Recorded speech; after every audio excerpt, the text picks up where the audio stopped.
Hello everyone, board बा में आप सभी का स्वागत है। हम मैं संतोष कुमार और आज देखने वाले हैं हम अपने 12th क्लास का बायो में जितना भी सेकंड चैप्टर से ऑब्जेक्टिव क्वेश्चन पूछा हुआ है, जितना भी इंपॉर्टेंट ऑब्जेक्टिव क्वेश्चन है, और जितना ही पीवाईक्यू क्वेश्चन है, यानी कि पिछली बार जितने भी इस चैप्टर से क्वेश्चन पूछे जा चुके हैं, इन सभी के ऑब्जेक्टिव्स को आज मात्र हम एक ही वीडियो में इन सभी को कवर करने वाले हैं।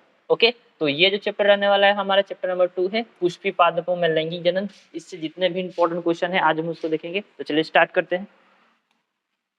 आज का जो हमारा पहला क्वेश्चन रहने वाला है वो ये है कि जो हमारा ऑर्थोट्रोपस बीजांड में बीजांड द्वार तथा निभाग होते हैं, कहाँ पे होते हैं ये दोनों? तो यहाँ पे यदि हम देखेंगे तो जो हमारे बीजांड द्वार है और तथा जो हमारा निभाग है, बीजांड द्वार और निभाग एक्चुअली में एक ही सीधे रेखा में होते हैं, एक ही सीधी रेखा में होते हैं। इसलिए यदि आप ऑप्शन वाइज आएंगे तो आपका जो ऑप्शन सी है, ऑप्शन 100 है, बीजांड वृत्त से जो वृत्त होता है उसकी सीधी रेखा में एकदम होते हैं। तो यानी कि ऑप्शन नंबर आपका सी सही है। ओके, चलिए अगला क्वेश्चन देखिए। बीजाणु में अर्धसूत्री विभाजन होता है, तो यहाँ पे देखेंगे कि बीजाणु जो होता है वहाँ पे अर्धसूत्री विभाजन कहाँ पे होता है? तो एक्चुअली में यहाँ पर जो आप गुरु बीजाणु मातृ कोशिका में ये जो बीजाणु होता है वहाँ पे उसका अर्धसूत्री विभाजन होता है, यानी कि इसका ऑप्शन नंबर बी सही होगा। ठीक है, अगला क्वेश्चन देखिए। जो हमारा क्वेश्चन नंबर 3 है वो ये है कि सामान्यतः कैप्सेला में भ्रूणपोष होता है। कैप्सेला में भ्रूणपोष कितना कौन सा गुणित होता है? तो आप ये देखेंगे ध्यान से, तो जो कैप्सेला होता है उसमें जो भ्रूणपोष होता है ना, वो एक्चुअली में आपका त्रिगुणित होता है। ठीक है, तो इसलिए इसका ऑप्शन नंबर 100 सही होगा, यानी कि त्रिगुणित। ठीक है, अगला क्वेश्चन है। अगला क्वेश्चन है कि आवृत बीजी में कौन सी संरचना नहीं होती है? यदि आप आवृत बीजी पौधों को देखेंगे, जितने भी आवृत बीजी फल है, जितने भी आवृत बीजी पौधे हैं, उनको यदि देखेंगे तो उनमें एक्चुअली में जो ऑर्की गुनिया होता है वो आपका जो ऑर्की गुनिया है वो नहीं होता, ऑर्की गुनियम जो होता है वो नहीं होता है। तो इसलिए इसका ऑप्शन नंबर असही है। ओके, चलिए अगला क्वेश्चन। चलिए जो हमारा अगला क्वेश्चन रहने वाला ये है कि जो हमारा टोटी पोटेंसी है वो एक्चुअली में क्या होता है? तो टोटी पोटेंसी यदि हम देखेंगे तो टोटी पोटेंसी क्या होता है? तो वो एक्चुअली में हमारा माध्यम में जो कोशिका होता है उसमें जीवों के विकास का काम किसका होता है? टोटी पोटेंसी का होता है। यानी कि टोटी पोटेंसी माध्यम में जीवों के विकास का कार्य करता है, इसलिए इसका ऑप्शन नंबर सी सही होगा, ऑप्शन नंबर सा सही होगा। ओके, चलिए अगला क्वेश्चन देखते हैं। अगला क्वेश्चन है हमारा कि किसने सिद्ध किया कि कोशिका टोटी पोटेंट। ओके, यदि यहाँ पे ध्यान से देखेंगे तो हम लोगों ने पीछे देख रखा था कि टोटी पोटेंसी क्या होता है। ये इसका काम होता है कोशिकाओं से जीव का विकास करना। ठीक है, तो इस चीज का निर्माण, इस चीज का सबसे पहले खोज किसने किया था? ये चीज सबसे पहले किसने पता लगाया था कि कोशिका से ही जीव का विकास होता है, वो भी टोटी पोटेंसी के द्वारा? तो यहाँ पे जो आपके स्टीवर्ड ने ये सबसे पहले पता लगाया था कि जो कोशिका होता है वो टोटी पोटेंसी होता है, टोटी पोटेंट होता है, इसलिए इसका ऑप्शन नंबर डी सही होगा। ये एक बेसिकली ये एक प्रकार के साइंटिस्ट का नाम, एक वैज्ञानिक का नाम। ठीक है, आगे देखिए। अगला क्वेश्चन रहने वाला है हमारा कि एक प्रारूपिक आवृत बीजी भ्रूण कोश है, यानी कि इनमें कौन सा ऐसा जो एक प्रारूपिक आवर्त जो आवृत बीजी भ्रूण होते हैं वो जनरली क्या होते हैं? तो वो जनरली उनमें जो कोशिकाओं की संख्या होती है 7 कोशिकीय होते हैं। तो यदि आप ऑप्शन वाइज आएंगे तो यहाँ पे ऑप्शन नंबर डी जो है 7 कोशिकीय। यदि जो आप आवृत बीजी भ्रूण को देखेंगे और वो भी एक प्रारूपिक आवृत बीजी भ्रूण को देखेंगे तो बेसिकली 7 कोशिकीय होते हैं, इसलिए इसका ऑप्शन नंबर डी सही है। ओके, चलिए अगले क्वेश्चन को देखिए। भारतीय आवृत बीज भ्रूण विज्ञान के जनक कौन है? यानी कि भारत में आवृत बीजी जो भ्रूण है उस विज्ञान की खोज सबसे पहले किसने की थी, इसके बारे में पता किसने लगाया था? तो जो हमारे पी महेश्वरी जी थे। पी महेश्वरी एक प्रकार के साइंटिस्ट थे, एक प्रकार के खोजकर्ता थे। उन्होंने ही इस चीज को सबसे पहले खोजा था, आवृत बीजी भ्रूण विज्ञान का इन्होंने विकास किया था, इसका निर्माण किया। ठीक है, मतलब इसको प्रकाश में लाया था, तो इसलिए इसके आंसर क्या होंगे? पी महेश्वरी, यानी कि ऑप्शन नंबर डी। ओके, आगे देखिए। अगला क्वेश्चन है अलग अलग समय पर नर तथा मादा जननांगों की परिपक्वता क्या कहलाती है? अलग अलग समय पर यदि देखेंगे, यदि नर जननांग अलग समय पर परिपक्व हो रहा है और यदि मादा जननांग अलग समय पर परिपक्व हो रहा है तो उसे हम क्या कहते हैं? तो उस कंडीशन को हम कहते हैं डाइकोगेम। ठीक है, इस कंडीशन को क्या कहते हैं? डाइकोगेमी कहते हैं। जब नर का जितना भी अंग है, नर का जितना भी जननांग है वो अलग टाइम पे परिपक्व होता है और जो मादा का जननांग है वो अलग टाइम पे परिपक्व होता है, तो उसे हम लोग कहते हैं डाइकोगेम। ठीक है, आगे देखिए। अगला क्वेश्चन है हमारा कि बीजांड के वृंत को कहते हैं। बीजांड का जो वृंत होता है एक्चुअली में हम उसे क्या कहते हैं? तो जो बीजांड का वृंत होता है उसे हम लोग फ्यूनिकल कहते हैं। ओके, बीजांड के वृंत को हम क्या कहते हैं? फ्यूनिकल कहते हैं। तो आप ये याद रखिएगा, इसका ऑप्शन नंबर ए होगा फ्यूनिकल। ठीक है, आगे देखिए। नारियल में खाने योग्य भाग होता है। जो नारियल होता है, यदि आप नारियल को यदि आप ध्यान से देखेंगे तो नारियल का एक बाहरी शेल होता है और इसके अंदर एक मांसल संरचना होती है और फिर से यहाँ पे पानी अंदर की तरफ भरा रहता है। ठीक है, यदि आप इसको ध्यान से देखेंगे तो ये कुछ इस टाइप से होता है और इसका मांसल संरचना हम लोग खाते हैं। तो ये जो खाने वाला भाग होता है वो एक्चुअली में उसका क्या होता है, तो वो एक्चुअली में उसका होता है जो हम लोग नारियल होता है, नारियल का जो खाने वाला भाग होता है उसे एक्चुअली में हम लोग कहते हैं इसका भ्रूणपोष कहते हैं। ठीक है, ये क्या होता है ना, ये इसका जो भ्रूण होता है इसको पोषण प्रदान करने का काम करता है। इसमें एक्चुअली में जो लिक्विड फॉर्म होता है यही इसको पोषण प्रदान करता है और जब ये लिक्विड फॉर्म थोड़ा सा ठोस हो जाता है तो वहीं व्हाइट कलर का वो जो खाने वाला पदार्थ होता है वो हो जाता है और इसका काम मेनली क्या होता है, भ्रूण को पोषण प्रदान करना, यानी कि ये बेसिकली क्या होता है, एक प्रकार का भ्रूणपोष होता है। ओके, चलिए, तो इसका होगा ऑप्शन नंबर डी।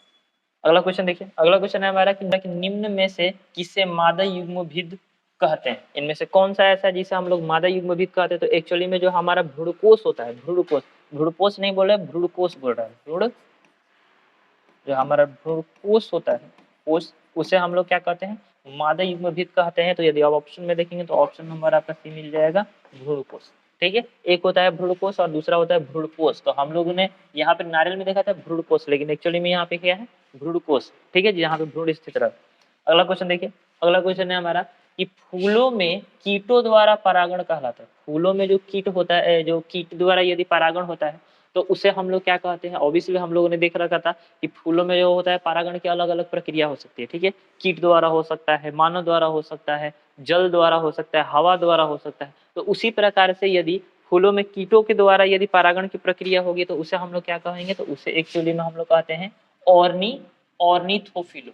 ओके, उस प्रोसेस को हम लोग क्या कहते हैं, ऑर्निथोफिली कहते हैं, ऑर्निथोफिली। ठीक है, ये होगा आपका ऑप्शन नंबर बी, ऑर्निथोफिली, जो कि पुष्पों में जो कीटों के द्वारा होता है उस प्रोसेस को कहते हैं। एक्चुअली में उसे कीट परागण कहा जाता है। यदि आप उसे इंग्लिश कहेंगे तो उसका इंग्लिश होगा आपका ऑर्निथोफिली।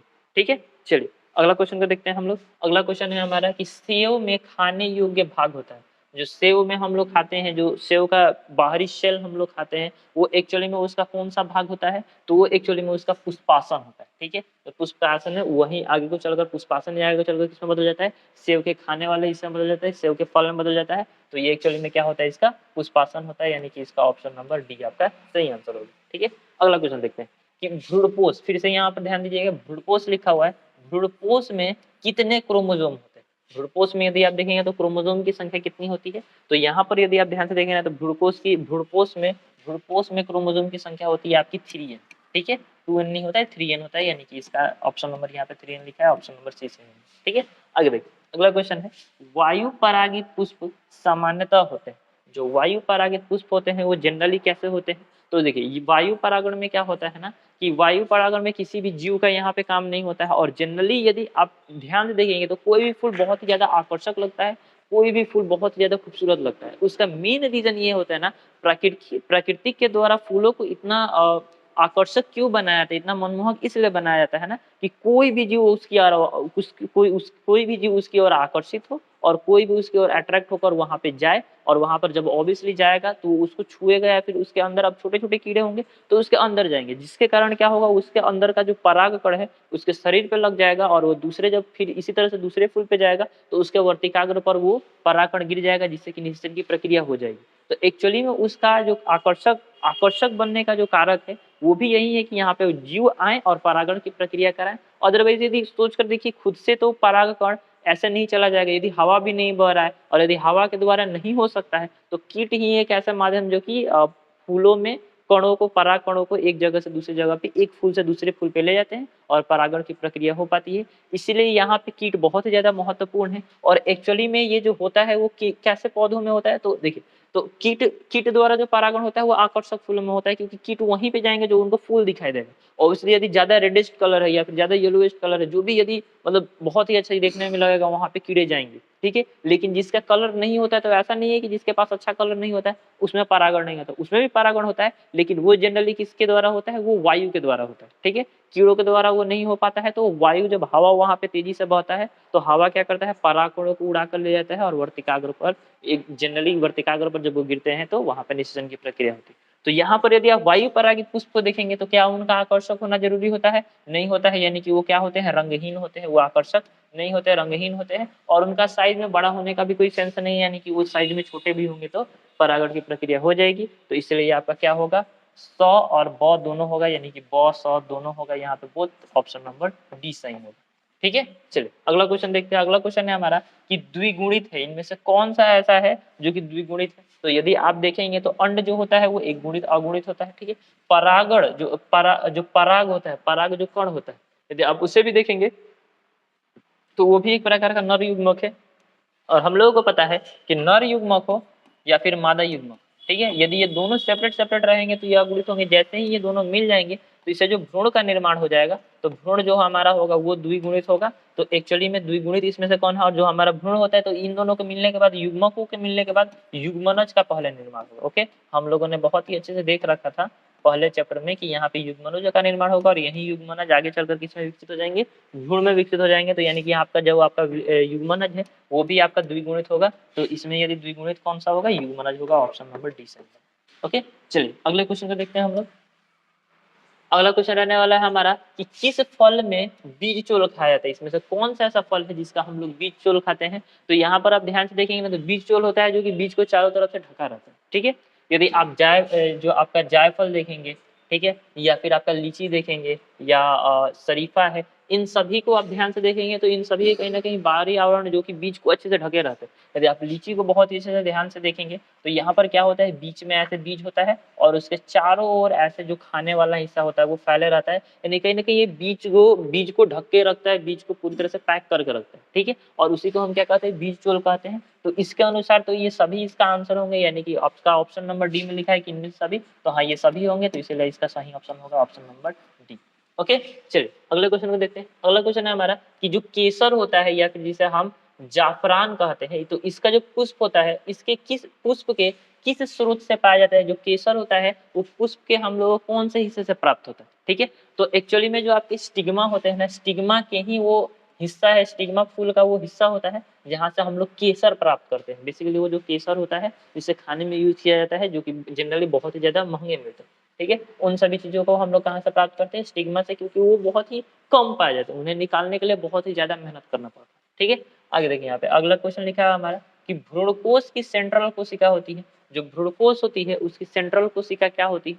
तो आप यहाँ पे देखेंगे जो भ्रूणकोश का जो सेंट्रल कोशिका, तो सेंट्रल कोशिका में प्रारंभिक केंद्रक भी होता है और द्वितीयक केंद्रक भी होता है, यानी कि आपका अ और ब दोनों सही होगा, यानी कि अ और दोनों सही, यानी कि ऑप्शन नंबर डी आपका सही।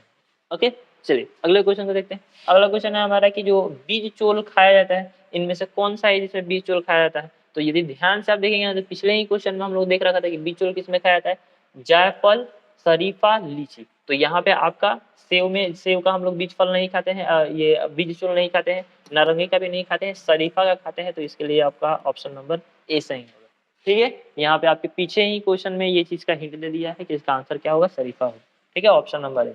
आगे देखिए अगला क्वेश्चन है हमारा कि निम्न में से किस में जल परागण होता है? इनमें से कौन सा ऐसा है जिसके अंदर क्या होता है? जल परागण होता है। तो यदि आप लोग यहाँ पे ध्यान से देखें ना, तो आपको क्लियरली यहाँ पे लगा, क्योंकि आप जलकुंभी के बारे में अच्छे से जानते हैं और कमल के भी फूल के बारे में अच्छे से जानते हैं कि यहाँ पर क्या होता है। जो भी आपका जलकुंभी का फूल होता है या फिर जो भी आपका कमल का फूल होता है, जो भी आपका कमल का फूल होता है या फिर जो भी आपके जलकुंभी का फूल होता है, वो क्या होता है? पानी के लेवल से थोड़ा सा ऊंचा होता है। यहाँ पर एक बात पॉइंट करने वाली ये है, नोट करने वाली ये है कि यहाँ पर जो दोनों होते हैं वो पानी में ही पाए जाते हैं। तो आपको ऐसा लगेगा कि ये दोनों ऑप्शन में है तो दोनों में से कोई सही होगा, बट यहाँ पर यदि आप ध्यान से देखेंगे ना, तो यहाँ पर क्या होता है कि ये दोनों, यदि पानी यहाँ पर है तो पानी के लेवल से थोड़ा सा ये ऊपर होते हैं। ठीक है, तो ऑब्वियसली बात है कि यहाँ पर इसके परागकण होंगे और यहीं पे इसका वर्तिकाग्र होगा। तो एक फूल यहाँ पे, ठीक है, और यदि दूसरा फूल आप देखेंगे तो मान लीजिए सपोज यहाँ पे दूसरा फूल, ठीक है, दूसरा फूल यहाँ पे, तो ऑब्वियसली यहाँ से यदि पराग कण झड़ के नीचे गिरेंगे भी तो फिर ये तो तैर कर यहीं तक न जाएंगे और फिर इसके जड़ तक पहुंचेंगे, और जड़ में तो परागण होगा नहीं। और ऐसा भी नहीं है कि जो पराग कण होंगे वो उड़कर यहाँ पर ऊपर चले जाएंगे, ऐसा भी नहीं है। यदि हाँ ऐसा रहता कि ये जो है इसका जो फूल है वो पानी का लेवल यदि यहाँ पर है, पानी का लेवल यदि यहाँ तक है तो फूल यहाँ पे खिल रहा है पानी के लेवल के नीचे, और यहाँ पे परागकण तैर कर जा रहा है, दूसरे फूल के ऊपर गिर जा रहा है। ऐसा होता तो पॉसिबल होता, बट आपको पता है कि कमल में ऐसा नहीं होता है, कमल फूल से ऊपर की तरफ खिलता है। या फिर जलकुंभी को भी आप लोगों ने देख रखा, तो जलकुंभी के भी जो फूल होते हैं वो पानी के लेवल से ऊपर की तरफ होते हैं। ठीक है, तो यहाँ पर ये दोनों बिल्कुल भी नहीं होंगे इसका आंसर। ठीक है, यहाँ पर क्या होगा, तो यहाँ पे इसका आंसर होगा आपका हाइड्रिला। हाइड्रिला एक ऐसा जलीय पौधा होता है जिसमें क्या होता है, ये जल परागण की प्रक्रिया होती है। ठीक है, तो आपको ये याद रखना है, इसका क्या होगा, इसका ऑप्शन नंबर स सही। ठीक है, ऑप्शन नंबर सी सही। ठीक, चलिए अगले क्वेश्चन को देखते हैं। हमारा अगला क्वेश्चन है कि भूमि के अंदर पाए जाने वाले उभयलिंगी पुष्प जो कभी नहीं खिलते हैं, उनमें उसमें किस तरह का स्वपरागण होता है। यानी कि आप यदि ध्यान से देखेंगे तो भूमि के अंदर वैसे बहुत सारे पुष्प होते हैं ना, जो कि भूमि के अंदर आते हैं, और इनमें क्या होता है, स्वपरागण की प्रक्रिया होती है। तो वो एक्चुअली में स्वपरागण की प्रक्रिया उसमें किस टाइप से होती है, कौन सी स्वपरागण की प्रक्रिया होती है, तो यहाँ पर क्या होता है कि उनमें एक अलग टाइप की स्वपरागण की प्रक्रिया होती है, जिसको हम क्या कहते हैं, उसी को हम लोग कहते हैं ना अनुन्य मिल्य परागण। उसे हम लोग क्या कहते हैं, अनुन्य मिल्य परागण। उस टाइप के परागण को हम लोग अनुन्य मिल्य परागण कहते हैं। यानी कि इसका ऑप्शन नंबर आपका स सही है। ठीक है, चलिए अगले क्वेश्चन को देखते हैं हम लोग। अगला क्वेश्चन है हमारा कि निम्न में से कौन द्विगुणित संरचना है। इसमें से कौन सी ऐसी संरचना है जो कि क्या होती है, जो द्विगुणित होती है। तो आप यदि इसके ऑप्शंस को ध्यान से देखेंगे ना, तो आपको ऐसे मिलेगा कि जो आपका द्वितीय केंद्रक होता है वो एक्चुअली में क्या होता है, आपका द्विगुणित संरचना होती है। इसलिए इसका सही आंसर क्या होगा, द्वितीय केंद्रक, ऑप्शन नंबर। ओके, चलिए अगले क्वेश्चन को देखते हैं कि निम्नलिखित फलों में किसमें एरिल पाया जाता है, एरिल। ठीक है, ऐसा कौन सा पौधा है जिसमें हम लोगों को क्या पाया जाता है, जिसमें हम लोगों को एरिल प्राप्त होता है। तो एक्चुअली में जो आपका शरीफा होता है ना, जो आपका शरीफा होता है, शरीफा में एरिल पाया जाता है। इसीलिए इसका सही ऑप्शन क्या होगा, ऑप्शन नंबर सी होगा, शरीफा। ठीक है, चलिए अगले क्वेश्चन को देखते हैं। अगला क्वेश्चन है हमारा कि जो आपका जराजुगता पाया जाता है, जराजुगता इसमें किसमें पाया जाता है। तो यदि आप ध्यान से देखें तो जो आपका राइजोफोरा होता है, राइजोफोरा में ही हमारा जराजुगता पाया जाता है। यानी इसका ऑप्शन नंबर बी सही होगा, ऑप्शन नंबर बहुत सही। ठीक है, अगला क्वेश्चन देखिए। अगला क्वेश्चन है हमारा बाह्य निषेचन की क्रिया होती है। इनमें कौन सा ऐसा जीव है जिसमें बाह्य निषेचन की प्रक्रिया होती है। तो आप यदि ध्यान से देखेंगे तो जितने भी जलीय जीव होते हैं, जलीय जितने भी प्रकार के जीव होते हैं, उनमें जनरली क्या होता है, बाह्य निषेचन होता है। जस्ट लाइक जो मेंढक हो गया, मेंढक लोग भी क्या क्या करते हैं, बाह्य निषेचन क्या करते हैं। तो यहाँ पर भी आपका क्या होगा ना, जो भी यहाँ पर आप ध्यान से देखेंगे तो सरीसृप भी जनरली क्या होते हैं, बहुत सारे सरीसृप भी क्या होते हैं, जलीय जीव होते हैं, लेकिन वो उभयचर कहे जा सकते हैं। लेकिन जो मछली होती है वो टोटली क्या होती है, जलीय जीव होती है। ऐसा थोड़ी ना होता है कि मछली लोग जमीन पे भी रहते हैं। हाँ, बहुत सारे ऐसे रेयर मछली है जो कि रहते हैं, लेकिन जनरली जो मछलियाँ होती है वो कैसे रहती हैं, आपके पानी में रहती है, और बाह्य निषेचन जलीय माध्यम में ही पॉसिबल है। तो यहाँ पर क्या होगा, आपका इस ऑप्शन के अकॉर्डिंग आपका मछली सही है। ठीक है, चलिए अगला क्वेश्चन देखते हैं।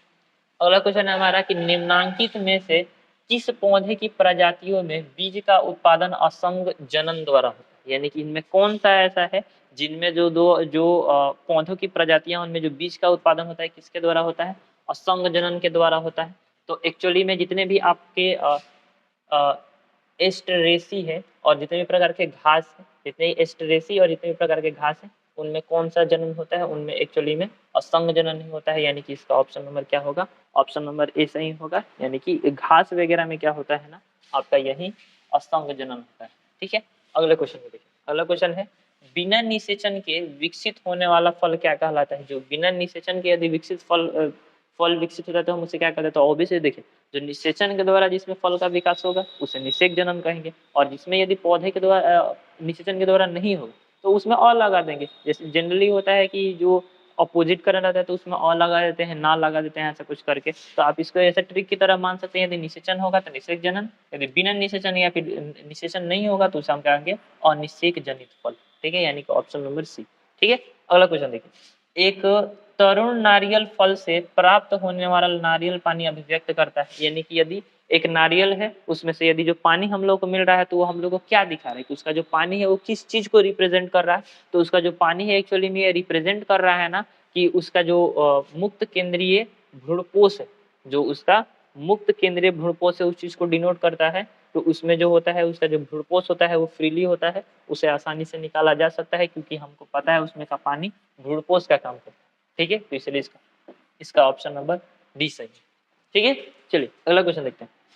एक पुंकेसर के पुतंतु का समीपस्थ सिरा है। एक जो पुंकेसर होता है उसका जो सबसे जो पुंकेसर है उसके जो पुतंतु है उसका सबसे समीपस्थ सिरा किसके होता है, किसके पास वो सबसे ज्यादा होता है जो हमारा पुतंतु होता है। तो एक्चुअली में वो जो पुष्पासन होता है या फिर जिसे हम लोग दल कहते हैं उसके सबसे करीब होता है यदि आप पुष्प की संरचना में देखेंगे तो। इसलिए इसका क्या होगा, ऑप्शन नंबर डी सही है। ओके, चलिए अगला क्वेश्चन को देखते हैं। अगला क्वेश्चन है हमारा कि निम्न में से कौन सा कथन सत्य नहीं है। इनमें कौन सा ऐसा स्टेटमेंट है जो कि सही नहीं दिया हुआ है। तो यदि आप इसमें ध्यान से देखेंगे तो आपको सबसे पहले यहाँ पे देखिएगा कि ऑप्शन नंबर ए में दिया हुआ है कि जो हमारे टेपिटम पराग कोश के स्फुटन में सहायक करता है। तो ये तो सबसे पहले ही यही बात गलत है कि जो हमारा टेपिटम होता है वो पराग कोश के स्फुटन में सहायक नहीं होता है। और हम लोगों को एक्चुअली में क्या करना था, तो हम लोगों को एक्चुअली में यही ढूंढना था कि क्या होते हैं, गलत नहीं होते हैं। तो यदि ये आपका क्या होगा, गलत होगा। ठीक है, आगे भी देख लेते हैं। अगला हमारा है पराग कण का बाह्य चोल स्पोरो जो स्पोरापोलेनिन का बना होता है। हाँ, ये बात सही है कि ये जो होता है परागकण के जितना भी बाह्य चोल होते हैं वो स्पोरापोलेनिन के बने होते हैं, ये भी बात सही है। आगे लिखा है कि कई जाति के जो पराग कण होते हैं वो तेज एलर्जी उत्पन्न करते हैं। ये भी बात सही है। जो पराग कण होते हैं वो जो हमारे नाक में जाते हैं ना, तो हम लोग को छींक वगैरह आया करता है, वो हवा में ऐसे मिल जाते हैं और जब हम लोग सांस लेते हैं तो नाक में आते हैं और हम लोग को छींक वगैरह आते हैं। ठीक है, तो इसीलिए वो क्या होते हैं, एलर्जी कारक होते हैं, हम लोग को एलर्जी उत्पन्न करते हैं। तो ये भी बात सही है। ठीक है, अगला लिखा हुआ है कि द्रव नाइट्रोजन में जमा करके रखे गए पराग कण फसल बनाने के कार्यक्रमों में उपयोग किए जा सकते हैं। तो ऑब्वियसली भी बात सही है। जो भी परागकण होते हैं ना उनको हम लोग क्या करते हैं, द्रव नाइट्रोजन में स्टोर करके उन्हें ठंडा करके रख सकते हैं, जिसके कारण हम उनका यूज कर सकते हैं आगे को चलकर यदि उस परागकण का किसी बीज में हम लोग को निर्माण करने के लिए यूज आए तो। ठीक है, तो इसके लिए क्या होगा, ये भी आपका सही होगा। तो हम देख रहे हैं कि ये तीनों जब सही है तो हम लोग को गलत ढूंढना था। गलत क्या है, ऑप्शन नंबर ए गलत है, यानी इसका सही ऑप्शन क्या होगा, ऑप्शन नंबर ए। ठीक है, चलिए अगला क्वेश्चन देखते हैं। अगला क्वेश्चन हमारा कि फिर से वही एक कौन सा कथन इसमें सत्य नहीं है। तो यदि इसमें आप ध्यान से देखेंगे ना तो इसमें कौन सा आपको स्टेटमेंट गलत मिलेगा, यानी कि जो सही नहीं होगा। तो आप ध्यान से देखेंगे इसमें तो यहाँ पे लिखा हुआ है कि कई जातियों के जो परागकणों का जो अपूर्ण पुष्प के वर्तिकाग्र पर हो सकता है, लेकिन समान जाति की जो वर्तिकाग्र होती है वो उसमें वृद्धि करेगी। ठीक है, तो यहाँ पे ये बात बताया जा रहा है ना कि जो भी मान लीजिए कि एक पुष्प है, ठीक है, एक टाइप का पुष्प है, इसमें जो आपका वर्तिकाग्र है, ओके, इसमें जो आपका वर्तिकाग्र है और इसका जो आपका परागकण, ठीक है, ये कह रहा है कि यदि इसी के परागकण इसी के वर्तिकाग्र पर पहुंचेगा तभी आपका वहां पे क्या होगा, आगे के चलकर अंकुरण होगा, वो वहां पे वो समान वृद्धि करेगा। लेकिन यदि दूसरे पौधे का दूसरे फूल का यदि वहां पे आएगा तो वृद्धि नहीं करेगा, वहां पे निषेचन की प्रक्रिया नहीं होगी। तो ऑब्वियसली ये बात गलत है, क्योंकि हम लोगों ने पर परागण में देख रखा था, तो वहाँ पे कोई भी किसी भी फूल का परागकण वहां पर आकर निषेचन कर सकता है। तो ऑब्वियसली ये स्टेटमेंट गलत है। तो आपको पहले ही गलत मिल गया, यानी कि इसका सही ऑप्शन क्या होगा, ऑप्शन नंबर ए सही है। ठीक है, जो कि हमको गलत मिला। आगे देखिए, अगला क्वेश्चन है हमारा कि यहाँ पे पुष्पी होना चाहिए। पुष्पी पादपों में बिना निषेचन के बीज का निर्माण कहलाता है। जब पुष्पी पादप में बिना निषेचन के ही बीज का निर्माण हो जाएगा तो उस कंडीशन को हम क्या कहते हैं, उस कंडीशन को हम कहते हैं असंग जनन। ठीक है, जब पुष्पी पादपों में निषेचन के बिना ही बीज का निर्माण होता है उसे हम क्या कहते हैं, असंग जनन कहते हैं, यानी कि ऑप्शन नंबर डी का। ठीक है, चलिए आगे देखिए। अगला है यहाँ पे द्विनिषेचन। द्विनिषेचन इनमें से किसके द्वारा होता है, इनमें से कौन से ऐसे पादप हैं जिनमें क्या होता है, द्विनिषेचन की प्रक्रिया पूर्ण होती है। तो यहाँ पे जितने भी आपके अनावृत बीजी हैं, अनावृत बीजियों में क्या होता है, द्विनिषेचन की प्रक्रिया होती है। इसके लिए आपका क्या होगा, ऑप्शन नंबर डी सही है। ठीक है, आगे देखिए। अगला क्वेश्चन आपका लिखा हुआ है कि नारियल में खाए जाने वाली संरचना निम्न में से क्या होता है। जो नारियल का हम लोग संरचना खाते हैं, जो अभी हम लोग देख रखा था कि नारियल का जो सबसे बाहरी वाला हिस्सा होता है, जो व्हाइट कलर का हिस्सा होता है, उसे खाते हैं तो ये इसका कौन सा हिस्सा होता है। तो एक्चुअली में इसके जो हिस्से होते हैं इसको हम लोग कहते हैं कोटिलीडोन। ठीक है, इसे हम क्या कहते हैं, कोटिलीडोन। जो हिस्सा होता है उसे हम क्या कहते हैं, कोटिलीडोन हिस्सा कहते हैं। तो इसलिए इसका क्या होगा, ऑप्शन नंबर ए सही। ठीक है, चलिए अगले क्वेश्चन को देखते हैं। एक लिंगी पुष्प जो पुष्प होते हैं और एक लिंगी पुष्प पादपों में इनमें से कौन दोनों नहीं। ठीक है, यानी कि एक लिंगी पुष्प जो पादप है इनमें से कौन से दोनों नहीं है। ये जो एक लिंगी पुष्पी पादप होते हैं इसमें से जो भी स्टेटमेंट दिया है उसके लिए कौन सी बात सही नहीं है। तो देखिए ध्यान से देखिए, जो एक लिंगी पुष्पी पादप होते हैं ना उनमें वर्तिकाग्र किसी अलग फूल में होता है, उनमें जो वर्तिकाग्र होता है वो किसी अलग फूल में होता है, ठीक है, और जो आपका परागकण होते हैं वो किसी अलग फूल में होते हैं, ठीक है। तो यहाँ पर यदि आप इसके इसके आधार पर यदि यहाँ पे देखेंगे तो सबसे पहले कह रहा है कि स्वयुग्मन और सजात पुष्पी परागण, ठीक है, यानी कि ये पूछ रहा है कि दोनों नहीं हो सकते हैं, यानी क्या इसमें नहीं हो सकता। तो ऑब्वियसली यदि ये फूल अलग अलग है तो क्या इसमें स्वयुग्मन हो सकता है। फूल के यदि जो परागकण है और जो वर्तिकाग्र है वो अलग अलग फूल में, तो स्वयुग्मन नहीं होगा, यानी कि ये वो तो होने वाला नहीं है। और फिर से सजात पुष्पी यानी कि एक ही फूल में होना चाहिए, तो ये भी नहीं है, दोनों अलग अलग है। यानी कि इसका क्या देखते हैं कि इसमें स्वयुग्मन भी नहीं हो सकता है और सजात पुष्पी भी नहीं हो सकता है, ठीक है, अलग अलग पुष्प होंगे क्योंकि यहाँ पे अलग अलग पुष्प में ये दोनों पाए जा रहे हैं। तो यहाँ पे हम लोगों को दोनों में नहीं ढूंढना था और ये दोनों नहीं हो सकते हैं, यानी कि इसका सही ऑप्शन क्या होगा, ऑप्शन नंबर आपका ए सही, ठीक है। चलो आई होप आप लोगों को समझ में आया होगा। आगे देखिए अगला क्वेश्चन लिखा हुआ है कि एक एक आवृत बीजी में जो सक्रिय गुरु बीजाणु का विकास इनमें से किसमें होता है। जो एक अनावृत बीजी जो होते हैं उनमें सक्रिय, यदि आप देखेंगे संक्रिय जितने भी बीजाणु गुरु बीजाणु होते हैं उनका विकास इनमें से किसमें होता है। तो आगे को चलकर वो किसमें विकसित हो जाएंगे, उसका विकास कहाँ पे होगा, तो वो एक्चुअली में होता है आपका ऑप्शन, यदि आप देखेंगे कि भ्रूणकोश में, ठीक है, उसका विकास कहाँ पे होता है, आपका भ्रूणकोश में होता है और वहां पर वो विकसित होकर एक नए जीव का निर्माण करता है, इसलिए इसका क्या होगा, ऑप्शन नंबर बी सही होगा, ठीक है। चलिए अगले क्वेश्चन को देखते हैं हम लोग। चलिए देखते हैं अगले क्वेश्चन को। अगला क्वेश्चन है हमारा कि ऐसे पुष्प जिनमें एकल बीजांड पाए जाते हैं जो पुष्प क्रम में बंद होते हैं सामान्यतः परागित होते हैं, यानी कि ऐसे पुष्प जो कि क्या होते हैं पुष्प क्रम में पाए जाते हैं और वो क्या होते हैं सामान्यतः वो परागित होते हैं। वैसे वो किसके द्वारा होता है, तो वो आपका होता है एक्चुअल में वायु के द्वारा, ठीक है, वायु के द्वारा। इस प्रकार के पौधे जो होते हैं ऐसे जो बीजांड होते हैं वो किसके द्वारा परागित होते हैं, तो एक्चुअल में वायु के द्वारा होते हैं। ओके, तो इसका ऑप्शन नंबर बी सही है, ठीक है। चलिए अगला क्वेश्चन देखते हैं। जो नारियल है, नारियल का फल है, नारियल का फल एक्चुअली में क्या होता है, तो जो नारियल का फल होता है ना, यहाँ पे देखते हैं कि अलग अलग फलों को हम लोग अलग अलग कैटेगरी में रखते हैं, ठीक है, और जो नारियल का फल होता है उसे हम लोग ड्रूप कहते हैं, ड्रूप, ठीक है, उसे हम लोग कौन से श्रेणी में रखते हैं, ड्रूप श्रेणी में रखते हैं, इसलिए इसका क्या होगा, इसका ऑप्शन नंबर डी सही। ओके, चलिए अगला क्वेश्चन है कि आकर्षणकारी व जो पारितोषिक आदि की आवश्यकता होती है, यानी कि कौन से ऐसे फूल है जिनमें आकर्षणकारी उनका होना जरूरी है और पारितोषिक और इत्यादि चीजों का होना जरूरी है। तो यहाँ पे हम लोगों ने पहले ही देख रखा था पिछले क्वेश्चन में कि यहाँ पर क्या होता है, जो पर परागण होता है, पर परागण में यदि आप ध्यान से देखेंगे तो उसमें कीट परागण होता है, वायु परागण होता है। और हम लोगों ने अभी भी बहुत अच्छे से समझ रखा था कि एक फूल का आकर्षक होना क्यों जरूरी है, ताकि वहां पे कीट आ पाए, ठीक है। यदि वहां पे वो आकर्षक नहीं है तो वायु परागण से काम चल सकता है, लेकिन यदि वायु परागण से नहीं करना है, कीट परागण से करना है, तो वहां पे उसका आकर्षक होना बहुत ज्यादा जरूरी है, तभी तो कोई कीट वहां पे आ पाएगा और उसको परागित करने की कोशिश करेगा, या फिर उसकी तरफ अट्रैक्ट होगा, वहां पे आएगा और उसके परागकण को दूसरे पौधे पर ले जाएगा, दूसरे फूल पर ले जाएगा, ठीक है। तो इसलिए आकर्षण किसके लिए जरूरी है, तो यदि आप ध्यान से देखें तो जल परागण के लिए आकर्षक होना कोई जरूरी नहीं है। ऐसा थोड़ी नहीं कि जल देखेगा कि पहले का फूल खूबसूरत दिख रहा है तब उसके परागण को लेकर जाएगा, भाई कोई भी परागण को वो क्या करेगा, बहा कर लेकर चला जाएगा। तो इसके लिए भी हमारा परागण का आकर्षणकारी होना जरूरी नहीं है। और वायु परागण या फिर जो आपका अनून अनून मिल्य परागण है, ये इन सभी में आकर्षण होने की कोई जरूरत नहीं है, वो अपने आप ही परागण की प्रक्रिया कर लेते हैं। लेकिन जो कीट परागण होता है, कीट परागण में यहाँ पे हम लोगों ने देख रखा था कि फूल का आकर्षक होना वहां पे जरूरी होता है, तभी वो फूल के पास कीट वहां पे जा पाएगा। इसलिए यदि आप देखेंगे तो यह का ऑप्शन नंबर आपका ए सही होगा, कीट परागण में आकर्षणकारी होना जरूरी होता है, ठीक है। इसी प्रकार से अगला जो हमारा क्वेश्चन है कि बेमेल को चुनिए, इसमें से कौन सा ऐसा ऑप्शन है जो कि मैच नहीं कर रहा है, जो कि एक कौन सा ऐसा जो दो दो आपका दिए गए हैं उसके बारे में वो सारी चीजें मैच नहीं कर रही है। तो यहाँ पे सबसे बड़ा लिखा हुआ है कि जो साइकस होता है, तो साइकस के बारे में लिखा है एक लिंगी, और आप लोगों को पता है कि साइकस एक लिंगी होता है, यानी कि ये बात सही है, ठीक है। अगला लिखा हुआ है कि जो आपका साल्विनिया होता है वो यहाँ पे होता है विषम बीजाणु, ये भी बात सही है क्योंकि आपको पता है कि जो साल्विनिया होता है वो विषम बीजाणु होता है, ठीक है।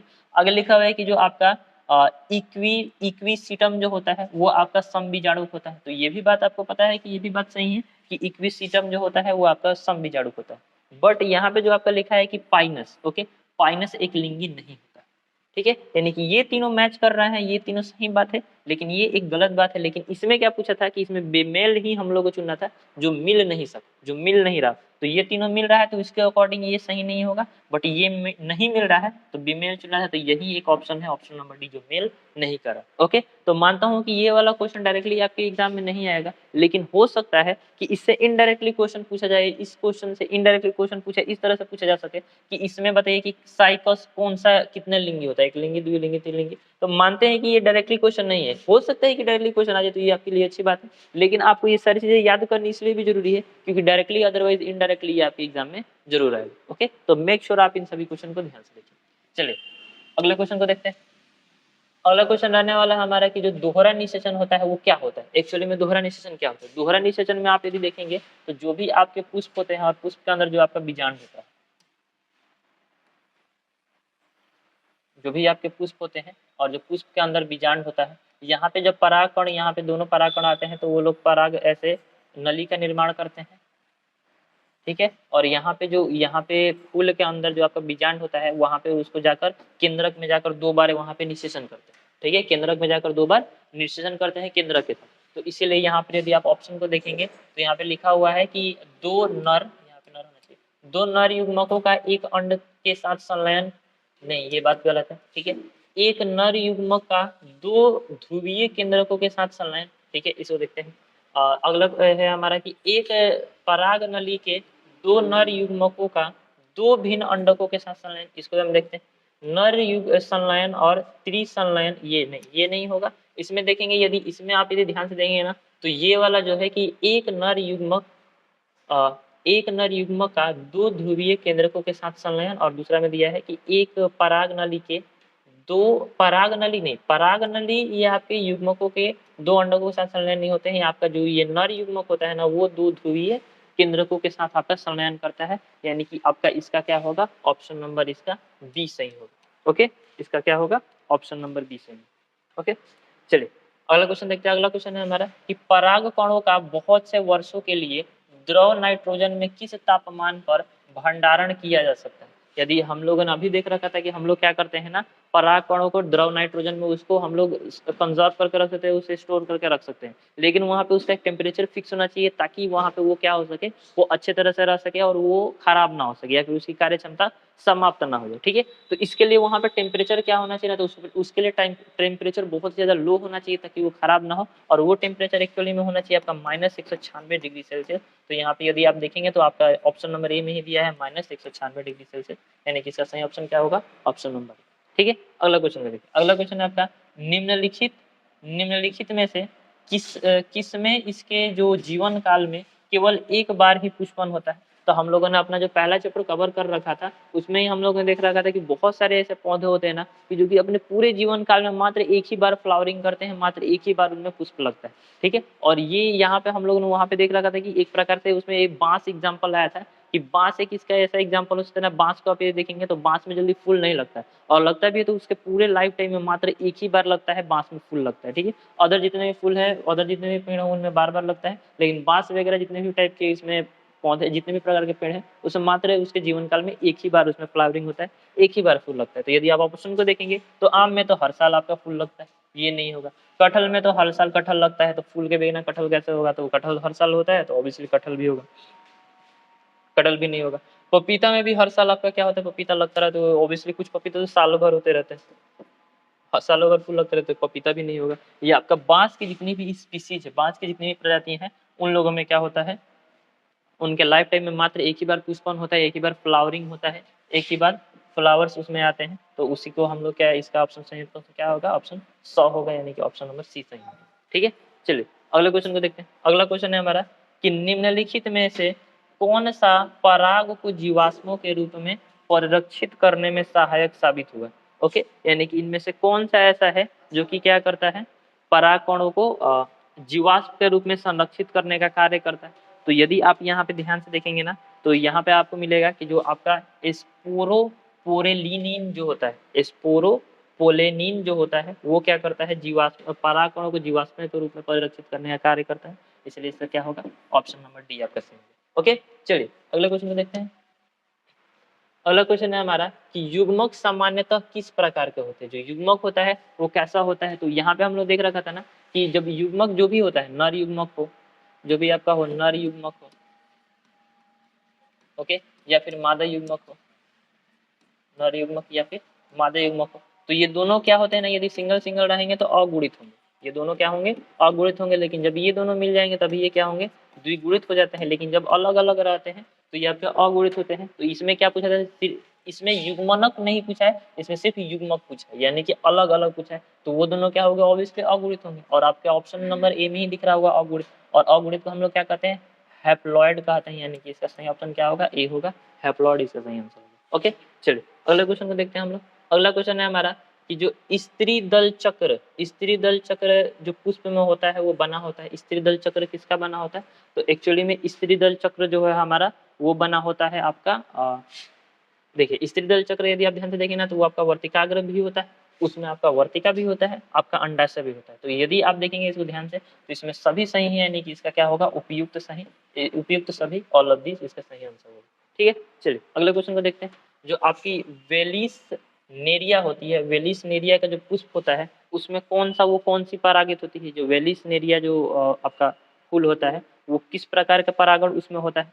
तो यदि आप इसे ध्यान से देखेंगे तो जो आपका जल परागित ये वेलिसनेरिया क्या होता है, इसमें जल परागण होता है। तो इसलिए इसका क्या होगा, ऑप्शन नंबर जो वेलिसनेरिया फूल है ना उसमें जल परागण की प्रक्रिया होती है, तो इसलिए इसे जल परागित कहेंगे। जो जिसके द्वारा परागण होता है उसके उसको उसका परागित कहेंगे। तो जल द्वारा होता है इसे जल परागित, ऑप्शन नंबर सी। आगे देखो, आगे दिया हुआ है कि अध्यावरण से घिरा हुआ कोशिकाओं का एक पुंज होता है। इनमें से कौन सा ऐसा है जो कि अध्यावरणों से घिरा होता है और कोशिकाओं के एक पुंज का निर्माण करता है। तो उसे यदि आप देखेंगे तो वो बीजांड का ऐसा होता है ना, जो कि क्या करता है, अध्यावरणों से घिरा रहता है और वो बेसिकली कोशिकाओं का बहुत ही एक पुंज होता है, कोशिकाओं का एक ग्रुप होता है, तो वो क्या होता है, बीजांड का। इसलिए इसका क्या होगा, ऑप्शन नंबर बी सही है। ओके, चलिए अगले क्वेश्चन को देखते हैं हम लोग। अगला क्वेश्चन है हमारा कि विकासात्मक दृष्टि से जनक बीजाणुभिद में मादा युग्म भिद के साथ विकासशील तरुण भ्रूण को कुछ समय के लिए धारण करना पहली बार किसने देखा था। यानी कि ये सबसे पहले विकासात्मक रूप से सबसे पहले किसने देखा था कि जो आपका भ्रूणोद्भव होते हैं, जो जनक भ्रूणोद्भव होते हैं, वो आगे चलकर मादा भ्रूणोद्भव के साथ क्या करते हैं, विकासशील तरुण भ्रूण को कुछ समय के लिए धारण कर लेते हैं। और इस बात को सबसे पहले देखा था, दिखा गया था, किसमें देखा गया था, तो वो एक्चुअली में आपका देखा था सबसे पहले जो आपके टेरिडोफाइट्स थे उनमें इस चीज को देखा गया था। तो इसलिए इसका सही ऑप्शन क्या होगा, ऑप्शन नंबर ए सही। ठीक है, आगे देखिए, बीज में अवशिष्ट बीजांड काय को क्या कहा जाता है। जो बीज में अवशिष्ट आपका बीजांड काय होते हैं, जो एक्स्ट्रा आपके बीजांड काय होते हैं, वो आपका क्या कहला जाता है, उसको क्या कहते हैं, तो एक्चुअली में उसे हम लोग कहते हैं परिभ्रूणकोश। ठीक है, उसे हम क्या कहते हैं, परिभ्रूणकोश। तो इस चीज को आप याद रखिएगा। आगे देखिए, अगला क्वेश्चन दिया है कि उस बीजांड बीजांड न्यास को क्या कहा जाता है जिसमें बीजांड अंडाशय की भीतरी भित्ति पर या परिधीय भाग में विकसित होता है। यानी कि यदि मान लीजिए कि आपका जो बीजांड न्यास है, यदि वो क्या हो रहा है, वो बीजांड आपका अंडाशय की बाहरी भित्ति पर या फिर परिधीय भाग में विकसित होता है, तब उसे हम किस नाम से जानते हैं, तो बेसिकली हम लोग उसे क्या कहते हैं, उसे हम लोग द्वितीय कहते हैं, उसे हम क्या कहते हैं, द्वितीय कहते हैं। ठीक है, चलिए अगले क्वेश्चन को देखते हैं हम लोग कि पुष्पी पादपों में निषेचन के पश्चात विकास के विषय में निम्नलिखित में से कौन सा कथन गलत है। यानी कि जो पुष्पी पादप होते हैं उसमें विकास के पश्चात क्या होता है, फूल के साथ क्या होता है, उसमें इतने ही सारे स्टेटमेंट दिए गए हैं, 4 स्टेटमेंट दिए गए हैं। आपको ढूंढना है ना कि इसमें से कौन सा स्टेटमेंट जो है वो गलत है। तो आप यदि यहाँ पे ध्यान से देखेंगे तो जो आप क्वेश्चन नंबर ए है कि केंद्रीय कोशिका भ्रूणपोष में विकसित हो जाती है, तो भाई ये तो बात सही है, ये आपका सही है। अगला क्वेश्चन है, अगला जो आपका ऑप्शन है कि बीजांड भ्रूणपोष में विकसित हो जाता है, ना ये गलत बात है, ये ऐसा नहीं होता है। अगला इसमें क्वेश्चन दिया है कि जो आपका अंडाशय होता है फल में विकसित हो जाता है, हाँ ये बात सही है कि जो आपका अंडाशय जो है वो जो आपके फूल में जो आपका अंडाशय होता है वही किसका निर्माण कर लेता है, आपका फल का निर्माण कर लेता है। और आगे दिया है कि युग्मनज भ्रूण में विकसित हो जाता है, और हाँ यही बात है, जब नर युग्मक और मादा युग्मक यहाँ पे मिलेंगे तो वही किसका निर्माण कर लेंगे, भ्रूण का निर्माण करेंगे। तो ये तीनों आपके ऑप्शन सही है, ये वाला ऑप्शन नंबर बी गलत है, और आपको क्या चुनना था, गलत ही चुनना था, तो यानी कि ऑप्शन नंबर बी आपका गलत है। ठीक है, मतलब ऑप्शन के अनुसार ये सही।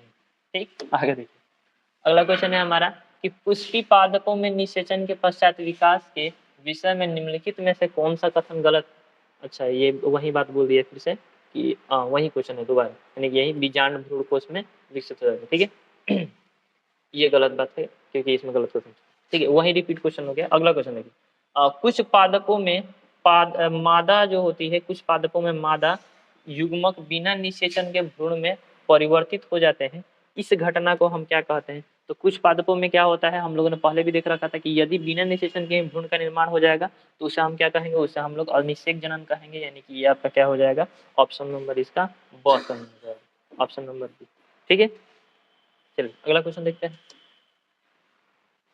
अगला क्वेश्चन है हमारा कि जो आपकी सहायक कोशिका होती है, सहायक कोशिका में स्खलित हुआ नर युग्म का परिमाण क्या होता है? जो सहायक कोशिका में यदि जो नर युग्म गया रहता है उसका क्या रिजल्टेंट देखने को मिलता है? तो यदि आप इसको ध्यान से देखेंगे ना तो आपको पता चलेगा कि इसमें क्या होगा, जो आपका एक अंड के साथ वो क्या होता है, अंड के साथ सम्मिलित होता है, वो जो कोशिका जाएगा वो एक स्खलित जो नर युग्मक होगा वो उसके साथ जाएगा तो क्या करेगा, वो एक अंड युग्मक के साथ अंड के साथ सम्मिलित होता है तथा दूसरा सहायक कोशिका के केंद्र के साथ सम्मिलित होता है। और ये बात हम लोगों ने देख रखा था कि इसमें क्या होगा, जो फूल होगा आपका, फूल में जब वो दोनों रास्ता बनाकर जाएगा तो यहाँ पर क्या होता है कि एक अंड के साथ जाकर जुड़ेगा और दूसरा सहायक कोशिका के साथ जुड़ेगा। ठीक है यानी कि ऑप्शन नंबर आपका सही यहाँ पे सही बताना था। एक क्या परिमाण होगा, तो ये परिमाण होगा कि एक अंड के साथ जुड़ेगा और दूसरा आपका केंद्र के साथ जुड़ेगा। ठीक है सहायक केंद्र।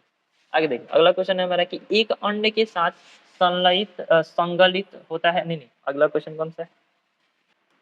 चलिए जो हमारा अगला क्वेश्चन है कि जो आपका असंग जनन के लिए कौन सा कथन सत्य है? ओके इस बार पूछा हुआ है ना कि इसमें कौन सा सही है। ठीक है आपको बताना है कि असंग जनन के लिए इसमें कौन सा सही होता है।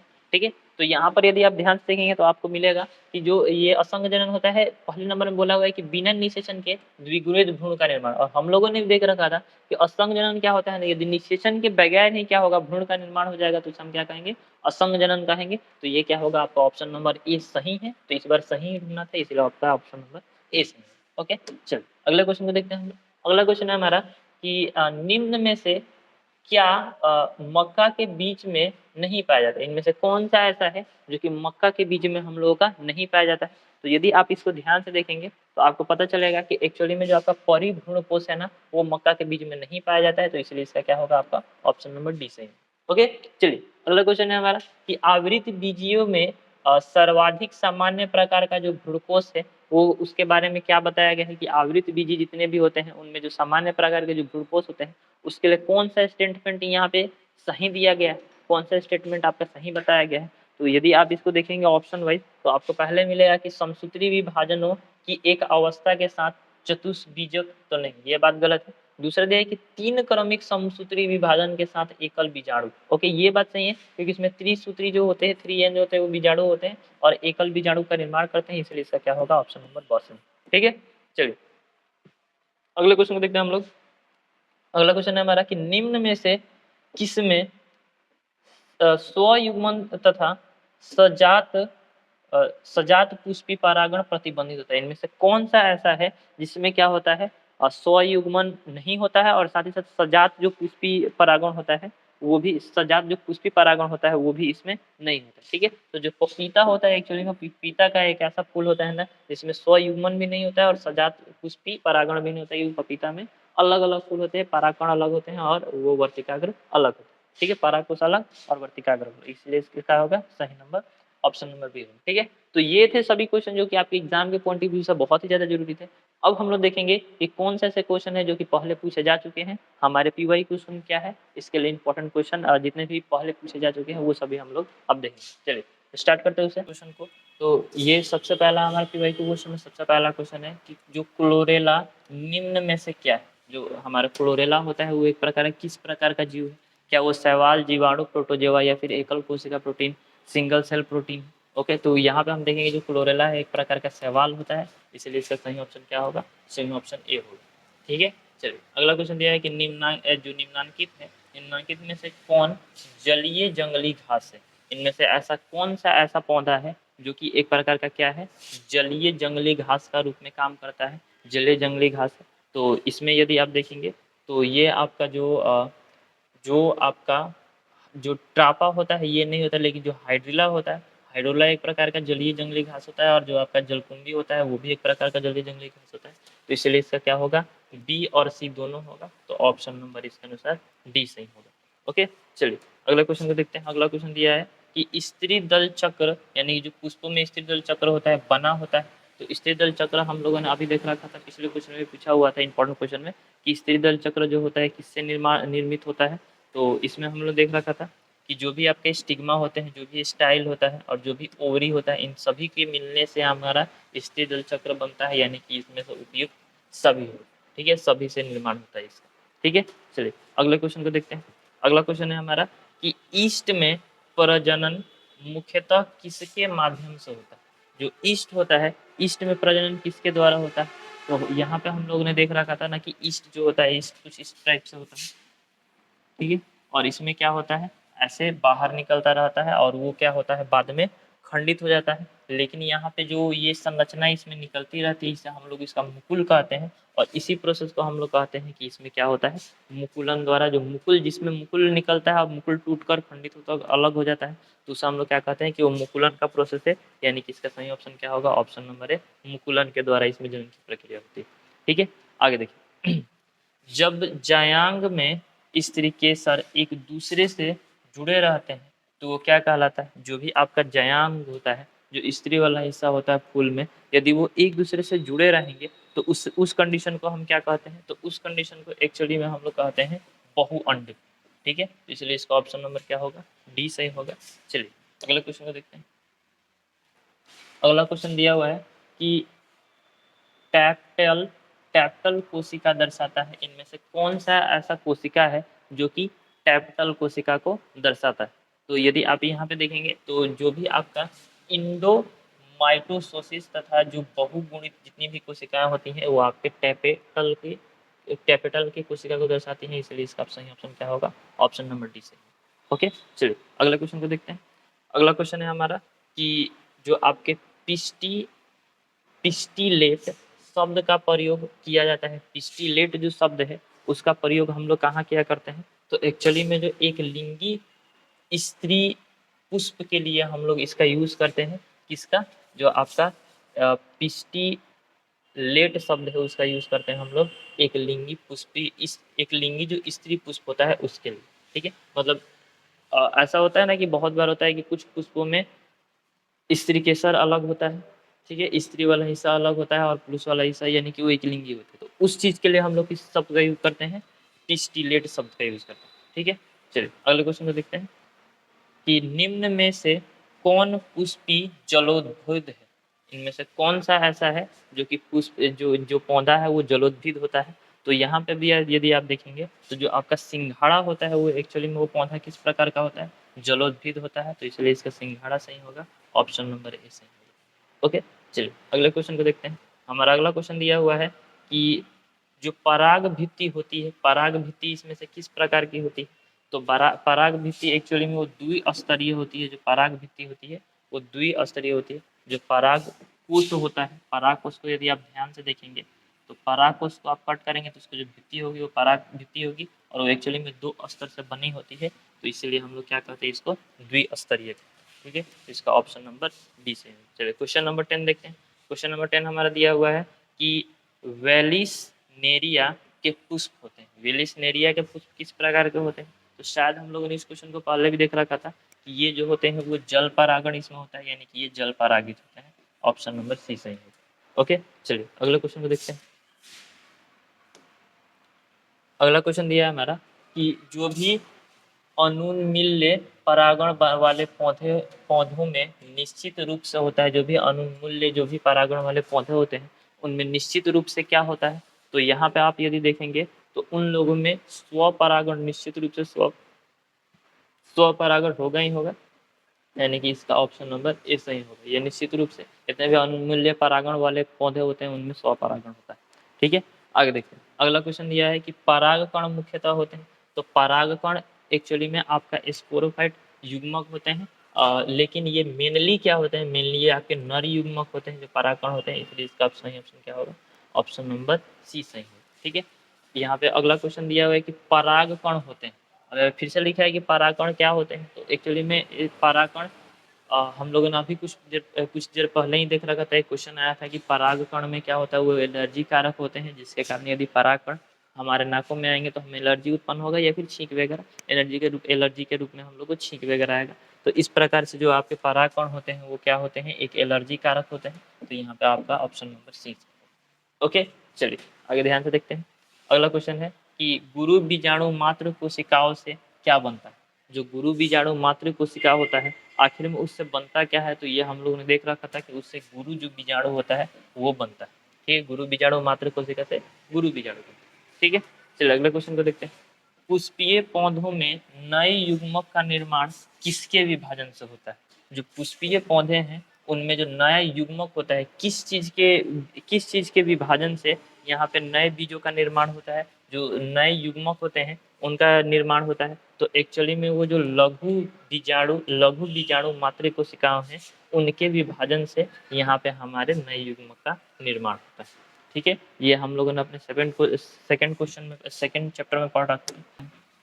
अगला क्वेश्चन है हमारा क्वेश्चन नंबर 16 कि निम्नलिखित में कौन सा कथन असत्य है, यानी कि कौन सा ऐसा स्टेटमेंट है जो कि गलत है। ठीक है, तो यहाँ पे आप देखेंगे पहला ऑप्शन दिया हुआ है कि जो माइकेंसिया के जो मादा थैलस के एंथीरिडी-O4 पर एंथीरिडिया जो आपका एंथीरिडिया जो रहते हैं, ये क्या बात सही है, तो ये बात आपका गलत है। जो मार्केंसिया के जो मादा थैलस होते हैं वहाँ पर उसके ऊपर एंथेरिडियोफोरा पर एंथेरिडिया नहीं रहता। ठीक है, तो ये आपका स्टेटमेंट गलत है। अगला ऑप्शन दे कि कारा उभयलिंगाश्री होते हैं, ये आपका बात सही है। जो द्विगुणित जीन होते हैं और सूत्री विभाजन के बाद युग्मक बनाते हैं, ये भी बात सही है। जो आपका क्लेमाइडोमोनास होता है में अलैंगिक चल बीजाणु बनते हैं, ये भी बात आपका सही है। यानी कि आपका ये तीनों ऑप्शन गलत होगा, ये तीनों ऑप्शन आपका सही होगा। तो पूछा होगा कि कौन सा गलत है, तो आपके ऑप्शन के अनुसार ऑप्शन नंबर ए सही होगा। ओके, चलिए अगले क्वेश्चन को देखते हैं। अगला क्वेश्चन है हमारा कि निम्नलिखित में से कौन लघु बीजाणु धानी का हिस्सा नहीं। इनमें से ऐसा कौन सा हिस्सा है जो कि लघु बीजाणु धानी का हिस्सा नहीं होता है। तो यदि आप ऑप्शन के अनुसार देखेंगे तो ऑप्शन के अनुसार आपको मिलेगा कि जो बीजांड द्वार होता है वो एक्चुअली में आपके लघु बीजाणु धानी का हिस्सा नहीं होता है। इसलिए आपके 17 का क्या होगा, 17 का ऑप्शन नंबर डी सही होगा। ओके, अगले क्वेश्चन को देखते हैं। आवृत बीजी पौधों में निम्नलिखित में से किस कोशिका के विभाजन के पश्चात दो नर युग्मक बनते हैं। यानी कि जितने भी आवृत बीजी आपके पौधे होते हैं इनमें से ऐसा कौन सा है जिसकी कोशिका के विभाजन के पश्चात नर युग्मकों का निर्माण होता है। ठीक है, तो यदि यहाँ पे हम ध्यान से देखेंगे तो जो आपके जो कोशिका जनन कोशिका होता है, जनन कोशिका के ही कोशिका विभाजन के बाद आपका दो नर युग्मकों का निर्माण होता है। ठीक है, चलिए अगला क्वेश्चन को देखते हैं। अगला क्वेश्चन दिया है हमारा कि निम्नलिखित में कौन अंड समुच्चय से नहीं जुड़ा है। इनमें से ऐसा कौन सा स्टेटमेंट, इनमें से कौन सा ऐसा ऑप्शन है जो कि आपका अंड समुच्चय से नहीं जुड़ा हुआ होता है। तो यदि आप इसको ध्यान से देखेंगे तो ये जो सहायक कोशिका होता है वो अंड समुच्चय से जुड़ा होता है। अंड भी आपका तो अंड समुच्चय से जुड़ा हुआ है, लेकिन जो आपका प्रति व्यसांत जो होता है, प्रसी व्यसांत जो कोशिका होता है उसका अंड से कोई लेना देना नहीं है, तो ये इससे जुड़ा हुआ नहीं होता है। और जो तंतु रूप जो समुच्चय होता है ये भी इससे जुड़ा हुआ होता है। यानी कि पूछा है कौन नहीं जुड़ा होता है, उसका अनुसार आपका ऑप्शन नंबर सी सही होगा। ठीक है, अगला क्वेश्चन देखते हैं। अगला क्वेश्चन दिया है कि भ्रूणकोश की सेंट्रल कोशिका होती है। इनमें से ऐसा कौन सा स्टेटमेंट है, इसमें से कौन सा ऐसा ऑप्शन है जो कि आपका भ्रूणकोश का जो सेंट्रल कोशिका होता है। भ्रूणकोश हम लोगों ने जो बेसिकली देख रखा था कि यहाँ पर यदि आप देखेंगे तो मादा का जो यदि जो हिस्सा होता है जयांग जिसमें, और यहाँ पे वर्तिकाग्र होता है, और इसमें जो भ्रूणकोश होता है, इसमें से ऐसा कौन सा हिस्सा है इसमें जो सेंट्रल कोशिका होता है वो किससे नहीं जुड़ा होता है। यहाँ पे जो सेंट्रल कोशिका का जो निर्माण होता है, ओके, यहाँ पे किससे वो नहीं जुड़ा होता है। तो यदि आप यहाँ पे ध्यान से देखेंगे तो जो आपका द्वितीय केंद्रक होता है वो आपके सेंट्रल कोशिका से जुड़ा होता है।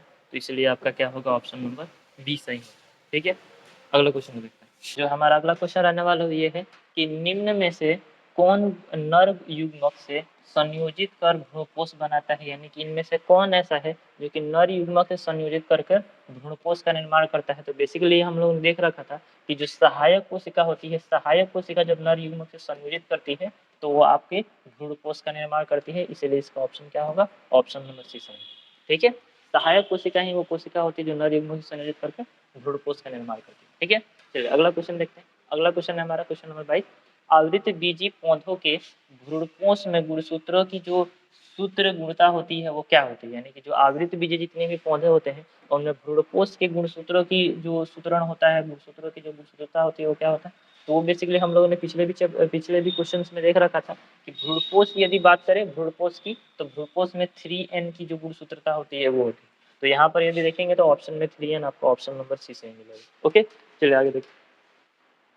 अगला क्वेश्चन है हमारा, वायु परागण किसमें नहीं होता? इनमें से कौन सा ऐसा पौधा है जिसमें वायु परागण नहीं होता है? तो यदि आप ध्यान से देखेंगे तो जो आपका घास होता है, घास यदि आप देखेंगे तो घास छोटे-छोटे ऐसे निकले रहते हैं और घास के ऊपर जो फ्लावरिंग होता है तो वो बेसिकली वायु के द्वारा, हवा के कारण ही एक दूसरे के एक पेड़ से दूसरे पेड़ पे जा पाते हैं, यानी कि घास में तो भाई वायु परागण होता है।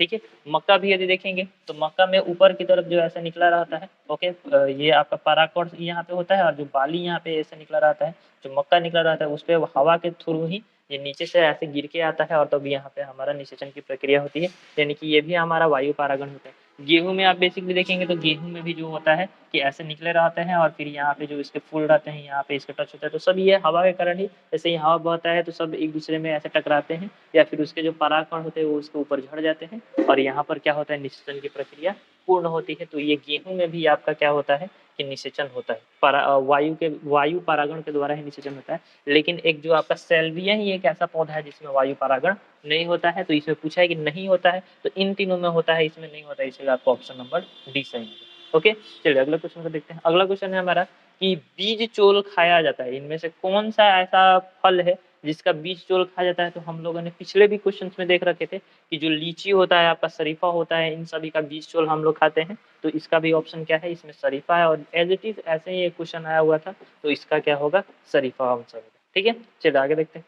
भ्रूणपोष में कितने गुणसूत्र होते हैं? फिर से यहाँ पे भ्रूणपोष का बात किया हुआ है, तो भ्रूणपोष में यदि आप गुणसूत्र देखेंगे तो भ्रूणपोष में टोटल आपका 3n भ्रूणपोष में गुणसूत्रों की संख्या होती है, तो इसलिए आपका ऑप्शन सी सही है। ओके, चलिए देखते हैं अगला क्वेश्चन को।